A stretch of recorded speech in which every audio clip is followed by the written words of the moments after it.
So today I'd like to share about the book that I have been talking about, The Secret of the Rosary. And if you remember, well, I paused a little bit here and there because of the various things that we were going through. But anyway, today's a good day to start. Day 1, the first rose.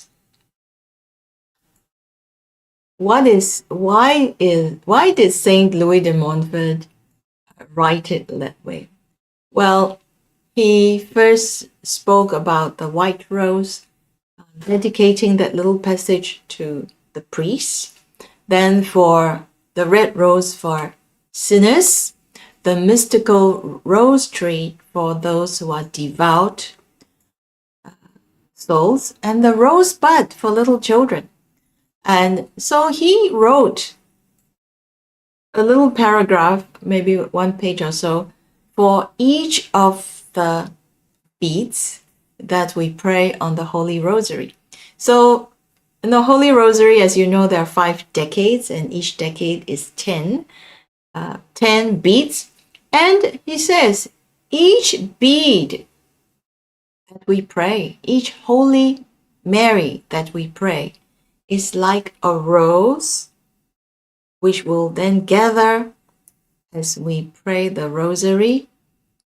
Each Rosary that has the 5 decades will become a wreath, a crown of wreath on Our Lady and Jesus's head. And so he started explaining about the first decade, the 10 roses, the second decade, another 10 roses, so on and so forth.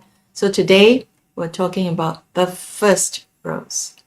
The first rose is about the prayers of the Rosary. Now, pardon me if I made these very simple slides. It's just to help us along in case you find that I speak too fast or too slow. Or for some people, they say, because my voice is so soothing, my voice has put them to sleep. So here it is, and some simple prompts for us to remember. The first rose is about the prayers of the Rosary.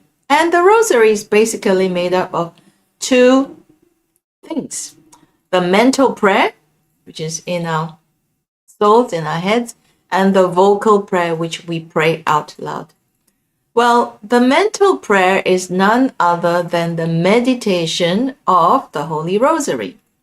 And that meditation is, of course, on the mysteries of the life and death and glory of Jesus. If we look at all the mysteries, we can see, starting from the Annunciation in the joyful mysteries, then the sorrowful mystery, all the way to the resurrection and Assumption and coronation of Mary. So when we meditate deeply on the mental prayer on this Holy Rosary, we cover the life and death and passion and glory of Jesus Christ. So for some non-Catholic Christians, I don't know if I should call them Protestants because I don't know if they're still protesting, but if anybody asks you, why do you pray the Holy Rosary? You're just muttering continuously, well, no, no, because when we pray the Holy Rosary, we are making the effort to meditate on the life and death and passion and the glory of Jesus Christ. And of course, reading the Bible is very different because there is the Old and New Testament. But basically, when we pray the Holy Rosary, we are taking time to meditate on these different mysteries. And what about the vocal prayer?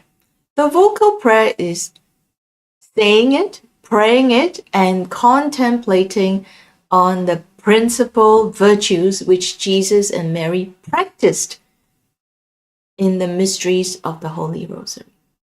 So when we, for example, we see Jesus carrying his cross, It is a virtue of perseverance.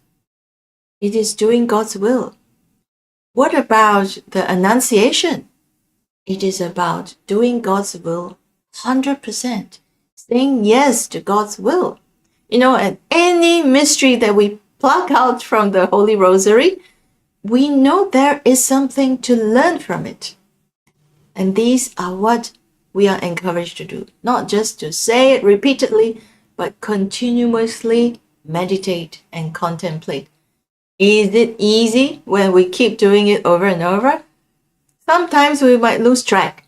It's human nature. You might feel hungry.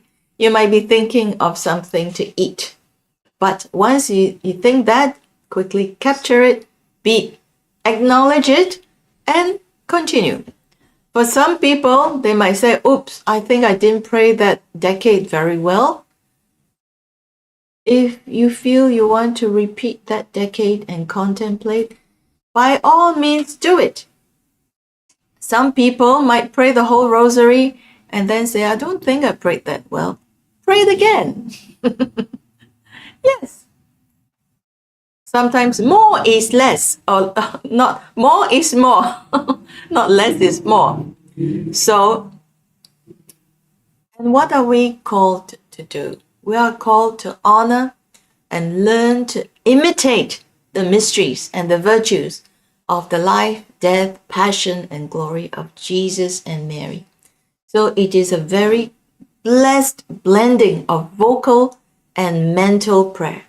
And that is our first rose, the prayers of the Rosary.